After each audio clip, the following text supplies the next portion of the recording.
Okay, I'm obsessed with the Bat family as individuals, but you know what I'm even more obsessed about? Them as duos, because how damn, they're so cute, hot, and smart, and amazing, and put together, like peas in a pod, like SpongeBob and Patrick, Mario and Luigi, like eating at a Nigerian place and taking an inflamed shit because they thought I could handle it. These two things are more iconic together. But what are my favorite Batfam duos? Well, in an order that's not entirely strict, but it's pretty strict. Here are my top 5 best Bat family duos. Disclaimer though, there's not going to be any present or past romantic pairings included in this video. That's another video, I think, maybe if I ever make it. And if you have time, just check out the description of this video. Yeah, and there might be something fun for you to do in there. Yeah, great. So I looked for a study. I looked for something that could guide me to making a key that could make, oh, the rhyming, that could make sense for this video. And so I found this study. Luckily I found this study by Johns in 1975. Listen, it was hard, okay? It was hard to find something topical, but this, I think it still applies. I do think it still applies, okay? So this study in 1975 I used like over 500 participants, and it found that 4th to 6th graders significantly preferred characters in positive group interactions. And so this has informed my key, which was already going to be how many fan fictions I want to read of their platonic relationship. But now my key is a bit more detailed than that. It's slightly just more detailed. All it is how many fanfics which have positive interactions or positive outcomes do I want to read of their platonic relationship. That is my key. So no, not focusing on angst, we're focusing on positive interactions and outcomes between the duo. So obviously this is going to be subjective to me, but yes. So number 5 is Our Dad Is Dead duo, Dick and Damian. Yes, Dick and Damian. Obviously I had to include them in this top 5 because, like, how could I not? They're amazing together. I'm still figuring out the name, but yeah, it refers to that one time that Bruce died that I still have no idea about. Like, I barely understand it. I just heard about it. Everyone talks about it. If you're online looking at Bat Family, they're like, oh yeah, do you remember when Bruce was lost in time? I'm like, yeah, when Bruce was lost in, yeah, okay, yeah. But I heard a lot of stuff happen during that time. I personally hate, and by hate I mean despise, and by despise I mean detest, the whole surrogate father thing. You know, they're brothers. We can have people who look after us, who are not our parental figures, are more friend figures, more brotherly, sisterly, theyerly figures. And that's what I think Dick is to Damian, and I will die on that hill. I will die on that hill. He is not his dad. But I do acknowledge the Bruce being unalive thing and everything that happened, if I choose to even count that as canon, because you know, I don't know, that's crazy. I don't know, sometimes I'm like, that never happened, I just want to forget about it. And sometimes I read it in a fic and someone references it and I'm like, damn, that's good character development. That makes a lot of sense. I also acknowledge the whole Dick Batman is Damian's favorite because of how their personalities match and how a born Wayne is guaranteed to love Dick, pun intended.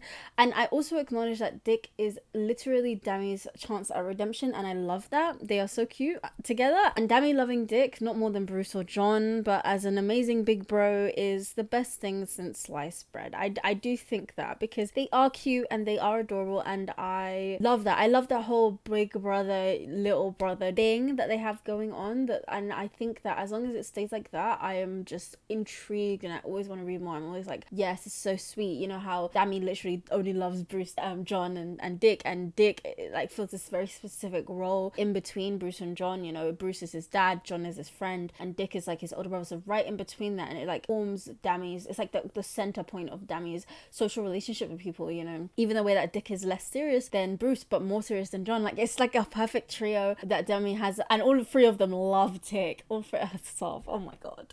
All 3 of them are gay. All 3 of them are... Conclusion, I really like them together, and I think it's adorable, and I just want it to be something that is talked about more, and I'm so happy that they referred to it in the Titans movies and stuff. It's just so cute, and I just want to see it develop more. Dude, what are these videos? I just ramble. That's all I do. All I do is yap. All I do is yap, and you guys are just... I'm sorry, okay? I'm sorry. Number 4. Abort him. It's too late.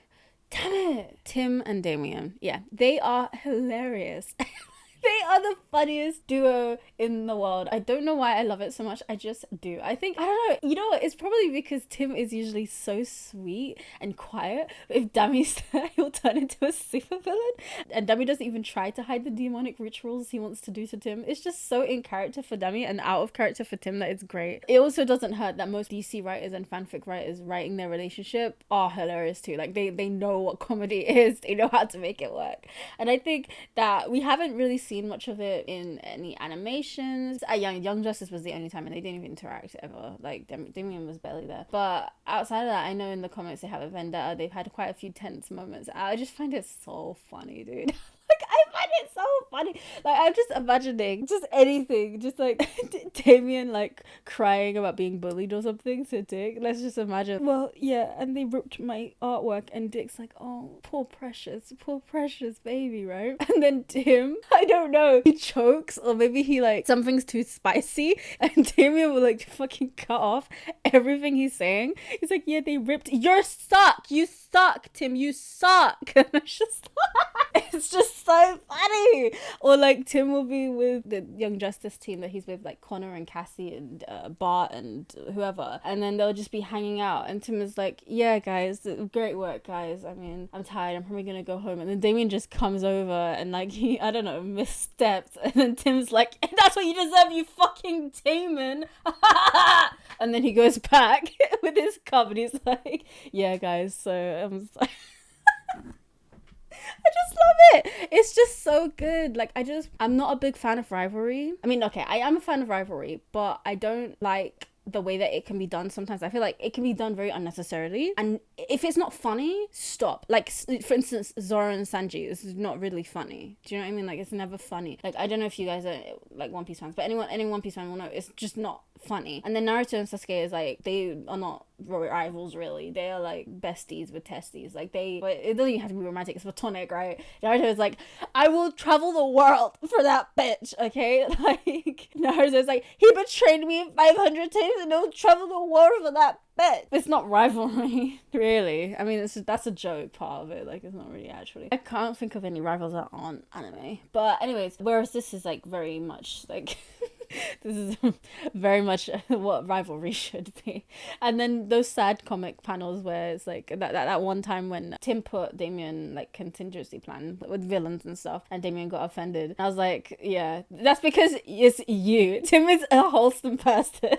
You are awful. I love Damian, don't get me wrong, I love Damian, but he is awful. I just watch him like laughing. The only time I think I've ever been pissed at Damian is when, one, he doesn't actually sound like Damian, so I'm like, that's not Damian. Like, he was saying some sexist shit or something in a battle for the cow or something, whatever it was, and like he had to work with this other female vigilante and he was being sexist or some shit. And the only other time outside of that I didn't like Damian was when he killed Dick in Injustice. That really, like, I was like, get rid of him.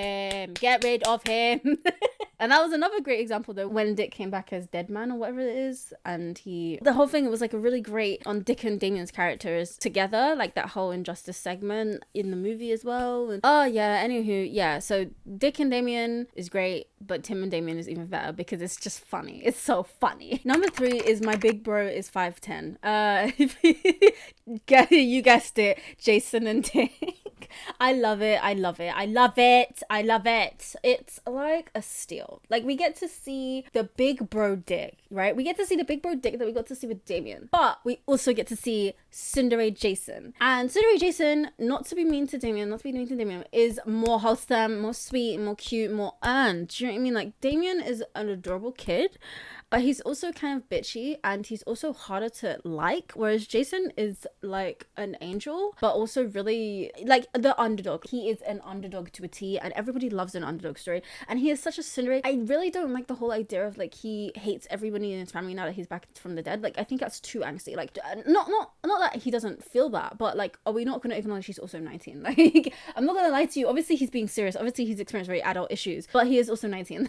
Like, I am not the same person as I was when I was 19. 18, I'm not gonna be the same person as I am now when I'm like 35. Okay, so Jason is not gonna feel the same way as he matures. Okay, thank you. The point is, Jason is changing, Jason is growing, Jason is being an underdog, Jason is growing into himself and being his bad self, and by bad I mean bad bitch, and Dick is there to comfort him and to grow into being a big bro, because with Damian he's a perfect big bro, but with this time he wasn't actually perfect. He had issues because he was already upset with Bruce and when Jason came in, and so it's just super cool. It's like we get to see Dick becoming a big bro, even if it's like before Jason died or after Jason died. It's him learning how to navigate being a big bro, and then it's also Jason learning how to let somebody take care of him, but also to find a friend in Dick, someone who he admired and then felt slighted by, and just his equal in a way, because often they're actually compared. They really are quite similar in skill sets and mannerisms, and obviously we get to see them ganging up on Bruce as brothers as well. Like we get to see them be the first pair of brothers in the family, and obviously I love everybody in the family, but sometimes I literally just want to go back to when it was just a few people. Like I really find it hard sometimes, because when it's the whole group, it's like I love them, but you know, can we have some focus? You know, I don't know. It just shows what a new addition to a family feels like, because like the new addition to the family is starting to get a bit numb because there's so many people. But with Jason and the Dick, like Jason was the new addition. Like they had gone like a decade with just Bruce, Dick and Alfred, and so having Jason was like the real first test, the real first sibling. Like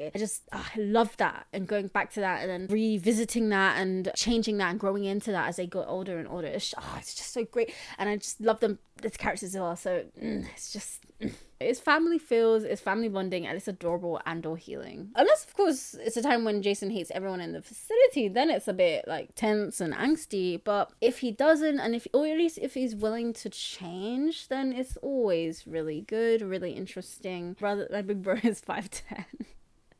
Yeah, it's super cute. Number 2 is Why Don't You Love Me? It's Jason and Bruce. I'm crying and I haven't even said anything. They just have such an intriguing relationship. It's everything I'd want, except it for the super angsty stuff that I can't stomach. The tags are slow burn, 100k plus words, tsundere, hugs, fluff, her comfort, they're trying. It's nearly everything I wanted to do. Jason and Bruce, oh my god. It's like the evolution from Jason being the perfect kid. No, let's go back to the beginning. Him stealing tires off the Batmobile. Are you kidding me? Name another iconic beginning. You can't. He stole the tires off the Batmobile in a perfect timing. He's the perfect child, goes to school, he has issues, he has problems, but he's a good person. He's a good person. He loves his dad loves him. Under the Red Hood, like the flashbacks, they did it well. I think they did it well. But even in some of the golden age or whatever, the silver age, those old highlighter phase comics, they even showed how Jason was a really good student, how Bruce and Jason and Alfred and Dick were all family,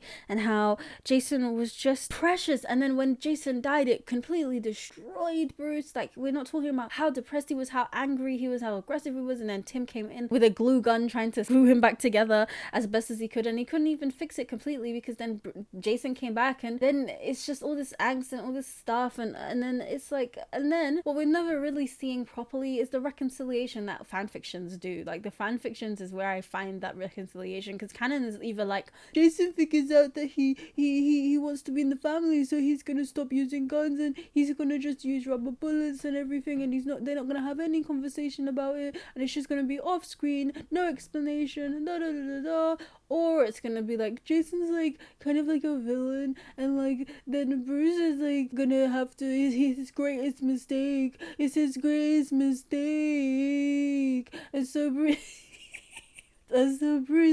is like crying over Jason, and Jason's like always hurting Bruce and trying to target him now, and then Bruce feels like he deserves it, it's his greatest mistake.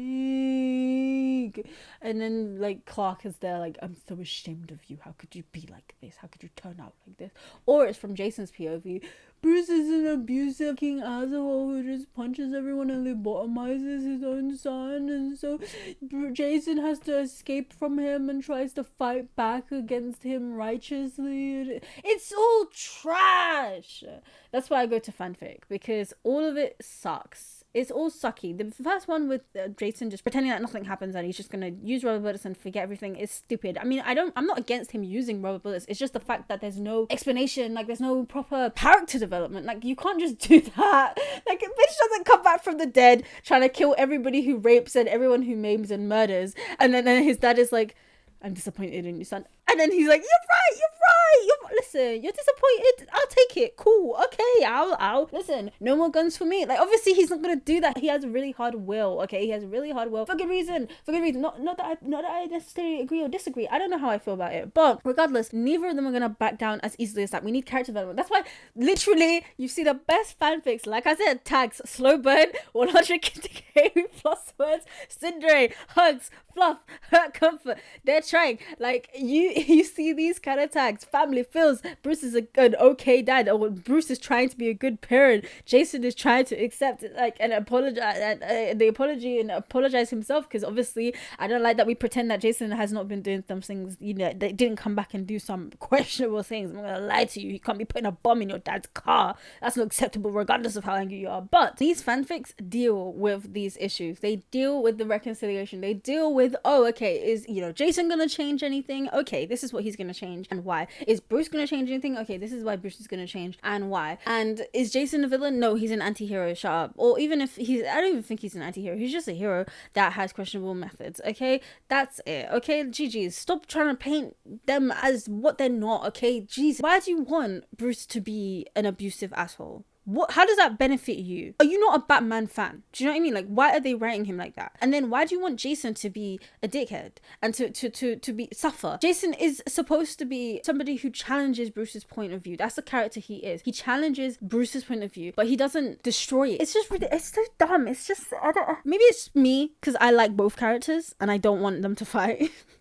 Well, I mean, I don't mind if they fight a little bit, but I don't want them to physically fight, and I don't want them to, like, it's just basically, if you want to see a good Jason and Bruce relationship, you go fanfic, which is why they are literally almost everything I wanted to do, because the grounding is in the canon, but I can still get what I want from a fanfic, and so it's fine. Except it's not got that legacy behind it. Do you know what I mean? Like, their relationship does not have the biggest legacy here, and I think you know where I'm going with number one. Yes, the dynamic duo. Yes, the dynamic duo.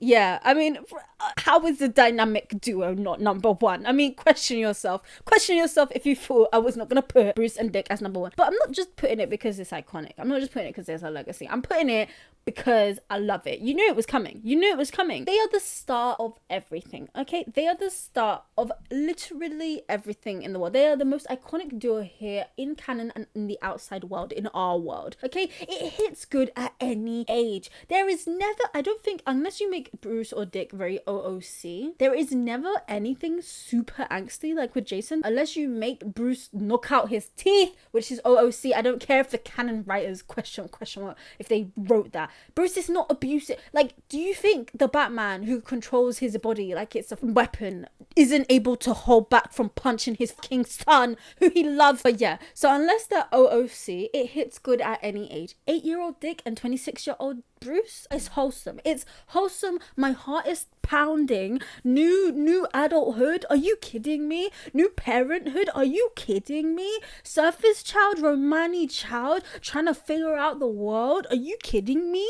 That is wholesome. Angsty teenage Dick and middle-aged Bruce. That is juicy without making me want to cry. That's the juice I want from life. Okay, that's where we get the transition period. That's where we get the mullet. That's where we get the disco wig. That's where we get the middle-aged Bruce who is an older parent who is questioning his life, dealing with the Justice League. That middle period in between, he's still in his prime Batman. He's still figuring stuff out while his teenage son is doing his ish, and you can actually see they're closer to dad and son than but even when they were younger. And it's juicy. It's just so juicy, so much. It's like a reality TV show. And then we get young adult Dick and grieving Bruce, and that's like reconciliation. That's healing. That's Dick being like, Jason's dead, right? And I'm gonna try to figure out how we can fix our relationship. And Bruce being like, I want to die. But I also love you, and I'm trying to figure out what I can do about that, even though I'm gonna probably push you out for a bit, but I'm gonna try and figure stuff out. It's sad. It is sad. It is sad. I mean, with the teenage Dick and Bruce, it's more like funny drama, like especially because if Jason is there or something like that, or Barbara is there and stuff, that's when it all starts to come together with Barbara as well in the teenage age. But with the young adult Dick, it's just, yeah, it's definitely more healing. And then adult Bruce and adult Dick, they are besties. They are wholesome, just a whole circle coming back around. I love it, and it hits at any age. I mean, even if you get older adult Bruce, like aged Bruce, and older adult Dick, right? It's still super cool. And I think that once Dick becomes like 30 and Bruce like long adopts him and shit, they slowly become besties. I want that. Maybe that's my headcanon. Listen, maybe I'm willing to accept if that's a headcanon, but it is my headcanon, and I will die on that hill. I will die on that hill. I think that once everyone comes around, Bruce and Dick are just like this. They are like tight. They are tight. And I want that. I want that. It's just so cute. Like, and it's just, it hits at any age, dude. It hits at any age. Whether Dick is 8 or he's 32, I don't care, okay? It's so sweet, all right? And I think they get each other more than anyone else could. That's why the writers wrote their parents' deaths so similar, just so that they relate to each other a lot, but then they're also quite different as people, personality-wise and skill set-wise. And I think that's also very beautiful. And I love the loyalty that Dick has. I know that some people find it cringe, or they're like, oh, escape Bruce. Okay, why are you reading about Batman if you want to leave? What is wrong with you? What is wrong with you? What is wrong with you? Why do you even know who Dick is? You can't know who Dick is without knowing about Batman. Stop lying to yourself. You like Batman or you don't. You're not allowed to read about Dick Grayson if you don't like Batman. That's my requisite. How can I say that? Is that like, can I just make that a law? Like, you are not allowed to read about Dick Grayson or any of the Bat family if you don't already like Bruce. Like, stop. You're here for a surface level experience. You're here for a surface level experience of something. Like, how could you? How? And also don't. Do you know what I mean? I was like, was I gonna make a video on that? I don't even know. Bruce and Dick are meant to be together. They're peas in a pod. They just get each other. They're the dynamic duo. They are iconic. They paved the way. I haven't said that since K-pop times. They paved the way, okay? Like, that's what they are. They are the best duo. I don't want to hear any arguments. They are, and they are just great for anyone, palatable. They're like that anime or that show that you recommend to a normie and everyone will get it. Like, anyone could see this and be like, yeah, they are just perfect. The perfect duo. And that's my favorite duo, yeah. Can you tell who my favorite from you Bat family members are? I'm sure it's super hard. Anyways, what do you think? I have another 5 I wanted to mention, and that might be a follow-up, but they're like 6 and 10. These are defo my top 5 out of all of the Bat family potential duos. These are my top 5 duos that I think slay the hardest and should just always be together. Do you know what I mean? Like, they should always be written about together. It's not separate things, okay? It's together. Thank you. If you want to do one thing, then subscribe. Otherwise, you know, there's other things too. Like I said, check out the description. There'll be loads of stuff there. Yeah. And any bat related videos, if you can probably check out my channel and stuff here. And then I say a quick goodbye. Janyong. Yeah.